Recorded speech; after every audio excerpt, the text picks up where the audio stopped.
नमस्कार दोस्तों, जितने भी लोगों ने इस बार 2026 में प्री डीलेट एंट्रेंस एग्जाम दिए हैं और हाल ही में उन लोगों ने 12th पास आउट किया हुआ है, तो उन सभी लोगों के मन में ये सवाल आ रहा है कि अभी हम लोग ना उलझनों में फंसे हुए दो प्रकार से।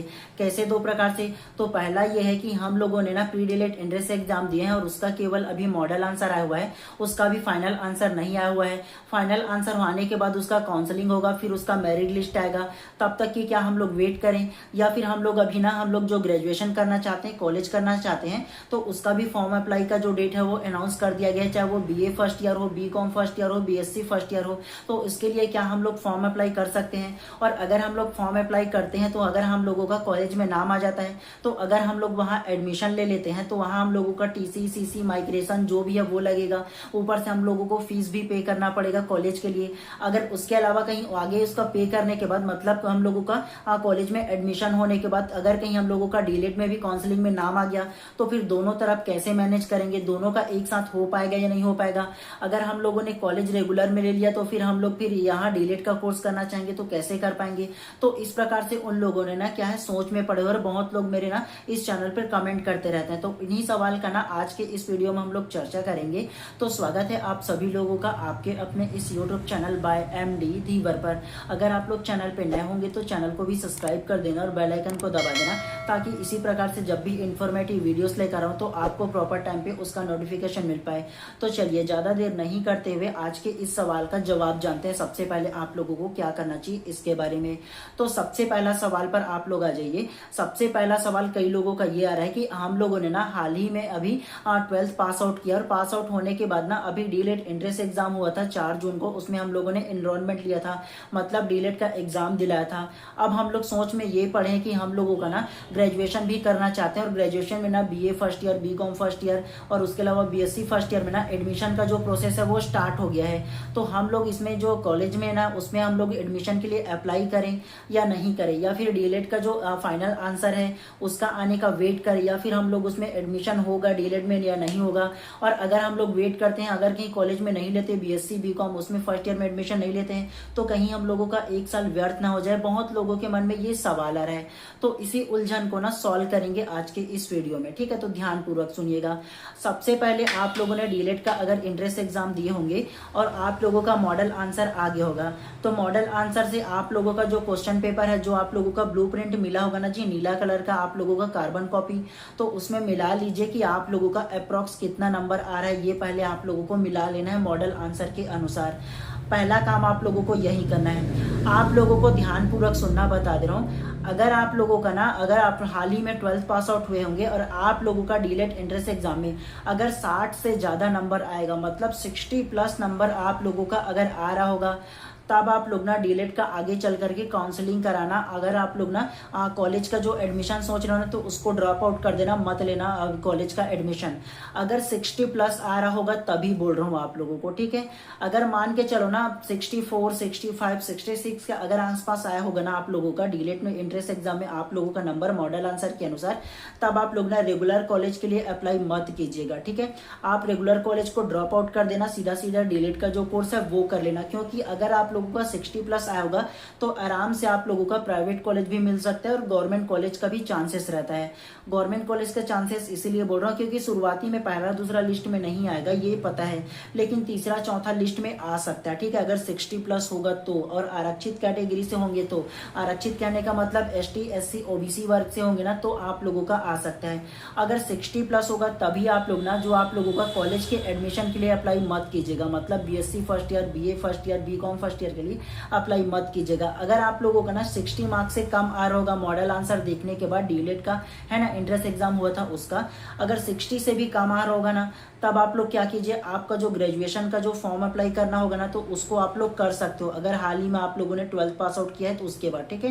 क्योंकि अगर आप लोगों ने ना जो आप लोगों का BA first year, BCom first year या BSc फर्स्ट ईयर में अगर आप लोगों ने फॉर्म अप्लाई कर दिया, कुछ दिनों बाद आप लोगों का उसमें नाम आ जाएगा। अगर आप लोगों ने उसमें एडमिशन लिया तो एडमिशन लोगे तो आप लोगों का जो भी फीस है वो लगने वाला है BSc first year, BCom first year, BA first year में। उसके अलावा आप लोगों से टीसी सीसी माइग्रेशन लिया जाता है, मतलब 12th का जो भी टीसी सीसी माइग्रेशन बनेगा ना जी वो लिया जाएगा। तो सारा डॉक्यूमेंट आप लोग अगर कि कॉलेज में जमा कर दोगे और उसके बाद अगर कि आप लोगों का डीएलएड में नाम आएगा तब आप लोगों को हो सकता है थोड़ा सा समस्या। क्यों? क्योंकि अगर आप लोगों ने टीसी सीसी माइग्रेशन रेगुलर आप लोगों ने जो कॉलेज है उसमें आप लोगों ने एडमिशन ले लिया, वहां जमा कर दिया, उसके बाद डीएलएड में अगर आप लोगों का नाम आएगा और आप लोग सोचोगे ना कि वहां मैं भी एडमिशन ले लूं, तो डीएलएड में भी आप लोगों का चाहे वो गवर्नमेंट कॉलेज मिले चाहे वो प्राइवेट कॉलेज मिले, उन दोनों में ही आप लोगों का टीसी लिया जाता है, सीसी लिया जाता है, माइग्रेशन लिया जाता है, फीस भी लिया जाता है।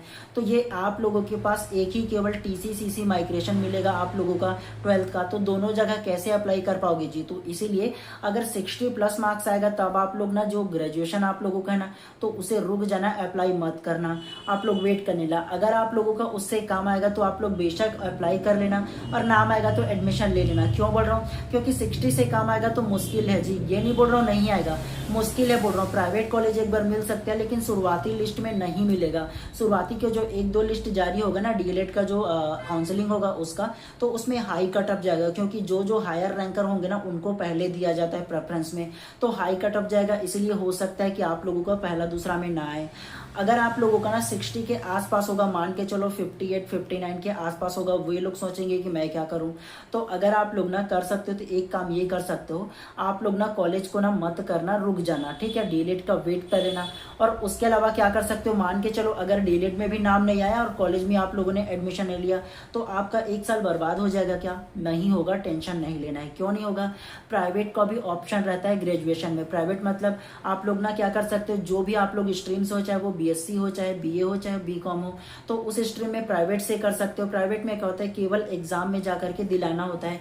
एग्जाम के दिन आप लोगों को क्या करना, 15 दिन पहले फॉर्म फिलअप होता है प्राइवेट का और डायरेक्ट उसका एग्जाम होता है। तो उसमें आप लोग डायरेक्ट एग्जाम दिला करके जो फर्स्ट ईयर है वो निकाल सकते हो और कहीं भी उसमें प्राइवेट लिखा हुआ नहीं रहता है, ठीक है, तो ध्यान रखना।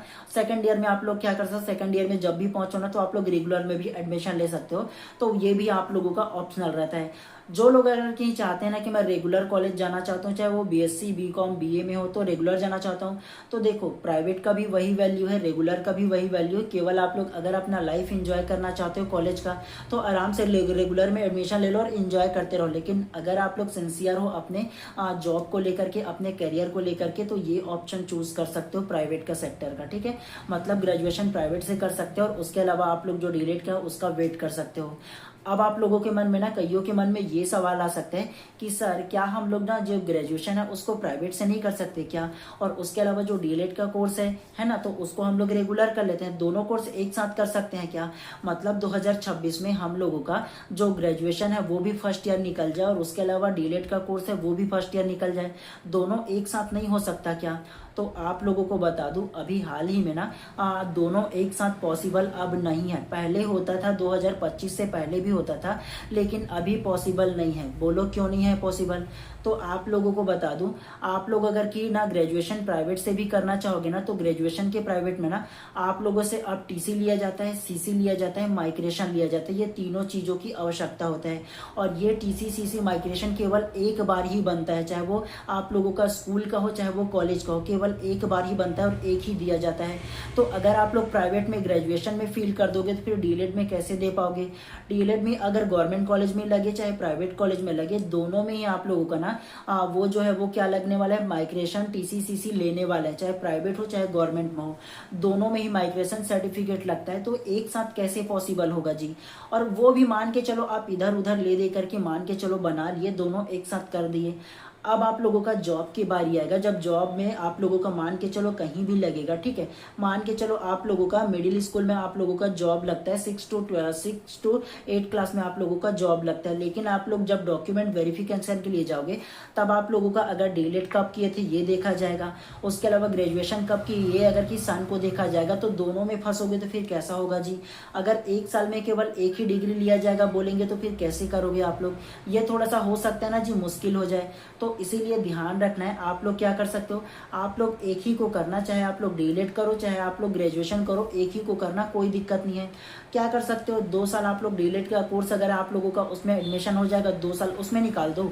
उसके बाद फिर निकाल लेने के बाद आराम से आप लोग सीजीटेट सीटेट निकालते रहना। फिर इस तरफ आप लोग ग्रेजुएशन प्राइवेट से करते रहना, या रेगुलर करना चाहो तो वो करते रहना, लेकिन एलिजिबल तो हो पाओगे ना।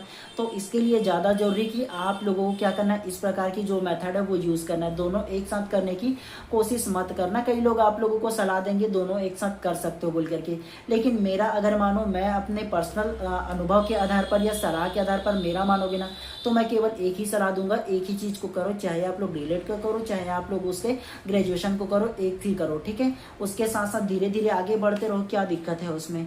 इस प्रकार के प्रोसेस को आप लोगों को आजमाना है। और अगर आप लोगों ने हाल ही में 12th पास आउट किए होंगे और डीएलएड का आप लोग एग्जाम दिए होंगे, तो जो बताएं केवल वही करना। 60+ होगा तभी वेट करना, अदरवाइज आप लोगों का जो भी स्ट्रीम है ना ग्रेजुएशन करने का, उसमें आप लोग फॉर्म अप्लाई कर देना और नाम आ जाए तो एडमिशन ले लेना, ठीक है। और उसके अलावा कई लोग ये सोचेंगे ना कि मैं एडमिशन तो ले लूँ, बाद में अगर मेरा नाम आ जाएगा तो क्या करूँगा। आप लोग कॉलेज से बात कर लेना, आप लोगों का टीसीसीसी माइग्रेशन अगर रिटर्न कर दे तो वहां से ड्रॉप आउट करके यहाँ एडमिशन ले लेना। फीस केवल आप लोगों का रिटर्न नहीं होगा, लेकिन आप लोगों का टीसीसीसी माइग्रेशन तो दे देंगे ना, दे देंगे तो डीएलएड में एडमिशन ले लेना, इसको ड्रॉप कर देना। फीस की क्या बात है जी, थोड़ा सा रिस्क तो आप लोगों को लेना ही पड़ेगा, इतना तो सारे लोग लेते ही हैं, अदरवाइज थोड़ा सा मुश्किल हो जाएगा ऐसे बीच वाली स्थिति को, ठीक है। अब कई लोगों के मन में ये सवाल आएगा कि सर ये बता दो ना कि ये डीएलएड का कट ऑफ कितना कितना जा सकता है कैटेगरी वाइज। तो इस पर प्रॉपर आप लोगों का अलग से एक वीडियोस बना दूंगा, उसमें आप लोगों को बता दूंगा कैटेगरी वाइज कितना कितना जा सकता है। जो भी क्वेश्चन पेपर को देखा हो ना उसके अकॉर्डिंग आप लोगों को अलग से बता दूंगा, ठीक है। तो उसका टेंशन लेने की आप लोगों को आवश्यकता नहीं पड़ेगा। तो आप लोगों को केवल इतना ही इन्फॉर्मेशन देना था। आप लोगों को इन्फॉर्मेशन कैसा लगा बिल्कुल कमेंट करके बताइएगा। और अगर आप लोग चैनल पर नए होंगे तो चैनल को भी सब्सक्राइब कर दीजिएगा और बेल आइकन को दबा दीजिए, ताकि इसी प्रकार से जब भी मैं आप लोगों के लिए इन्फॉर्मेटिव वीडियोस लेकर आऊँ तो प्रॉपर टाइम पे आपको उसका नोटिफिकेशन मिल पाए। और शिक्षक बनने से रिलेटेड जितने भी प्रकार से हम लोगों ने ना जो इन्फॉर्मेशन है इसी चैनल पर बताता हूँ आप लोगों को, तो जरूर आप लोग इसको सब्सक्राइब करके रख लेना। सब्सक्राइब करोगे तो प्रॉपर टाइम पे आपको नोटिफिकेशन मिल पाता है जब भी मैं वीडियो डालूंगा, तो ठीक है। चलिए, आप सभी लोगों का दिन शुभ एवं मंगलमय हो। मिलते हैं इसी प्रकार से नेक्स्ट वीडियोस में। आप लोगों का और भी कोई सवाल हो तो बेशक कमेंट कीजिए, इस 24 घंटे के अंदर उसका रिप्लाई अवश्य करूंगा, ठीक है।